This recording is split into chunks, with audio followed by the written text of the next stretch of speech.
যারা বিগত দিনে ছাত্রলীগ ছিল তারা এখন ছাত্র শিবির হয়েছে, যারা বিগত দিনে আওয়ামী লীগ ছিল তারা এখন জামাত হয়েছে। জিয়া সমাজ কল্যাণ ফোরামের যে উদ্যোগে আজকের একটি যোগ্য সময় উপযোগী একটি প্রোগ্রাম বা প্রতিবাদ, তার সমাজের সভাপতি আমাদের বন্ধু মঞ্জু সহ জাতীয় নেতৃবৃন্দ, আসসালামু আলাইকুম।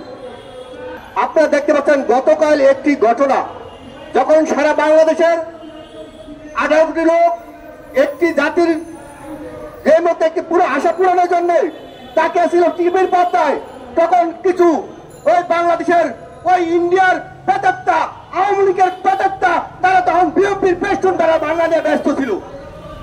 আপনারা জানতে হবে এই পেতাত্তারা কারা। এরা কোনো ছাত্র নয়, এরা কোনো দলের সংগঠন নয়, এরা হয়তো পাকিস্তানের উত্তরসূরি নয়তো ইন্ডিয়ার উত্তরসূরি। এই দুই উত্তরসূরিকে আমাদের দেশ থেকে আগে শেষ করতে হবে। বুঝতে হবে দুই উত্তরসূরি কিন্তু এই দেশের শত্রু, কেউ এই দেশের বন্ধু নয়।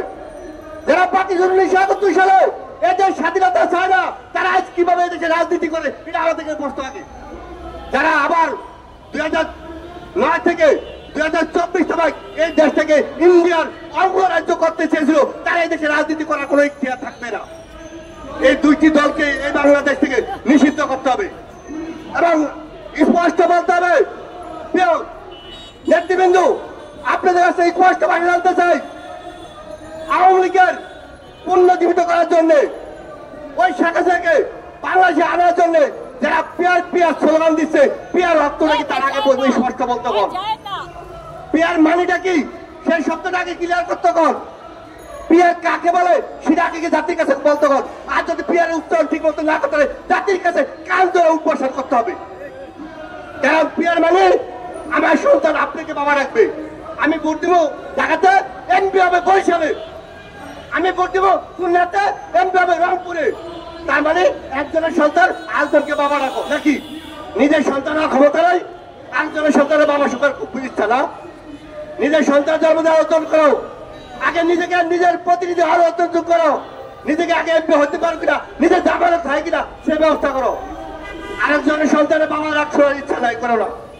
নিজের সন্তান নিজের জন্ম দাও, নিজে আগে নিজের এলাকায় নির্বাচন করে পাশে দাও। জনগণ যদি তোমার ভোট দেয়, জনগণ যদি তোমার পছন্দ করে, তাহলে তুমি ভোটে দিকটা এমপি হবে, সংসদে যাবে। কিন্তু আরেকটা কথা বলে আমি শেষ করবো। বন্ধুগণ, যারা আজ বিভিন্ন ষড়যন্ত্রে নির্বাচন, আগামী ফেব্রুয়ারি নির্বাচন নিয়ে যে ষড়যন্ত্র করছে, সেই ষড়যন্ত্র রুখে দিতে হবে। আমরা দেখতে পাচ্ছি ইতি শীঘ্রই যারা বিগত দিনে ছাত্রলীগ ছিল তারা এখন ছাত্র শিবির হয়েছে, যারা বিগত দিনে আওয়ামী লীগ ছিল তারা এখন জামাত হয়েছে। অর্থাৎ এ বলে প্রধান অতিথির আগমন, প্রধান অতিথির আগমন, আমাদের মাঝে উপস্থিত আছেন বিএনপির দুদিনের কান্ডারি, বিএনপির 4 বছরের উপদেষ্টা সাবেক চিফ হুইপ জয়নাল আবেদিন ফারুক সাহেব। করতালি মাধ্যমে সবাইকে ধন্যবাদ দেয়। আমার বক্তব্য আমি এখানে শেষ করছি। বাংলাদেশ জিন্দাবাদ, বাংলাদেশ জাতীয় দল জিন্দাবাদ, বাংলাদেশ জিয়া সমাজ কল্যাণ ফোরাম জিন্দাবাদ। সবাইকে ধন্যবাদ।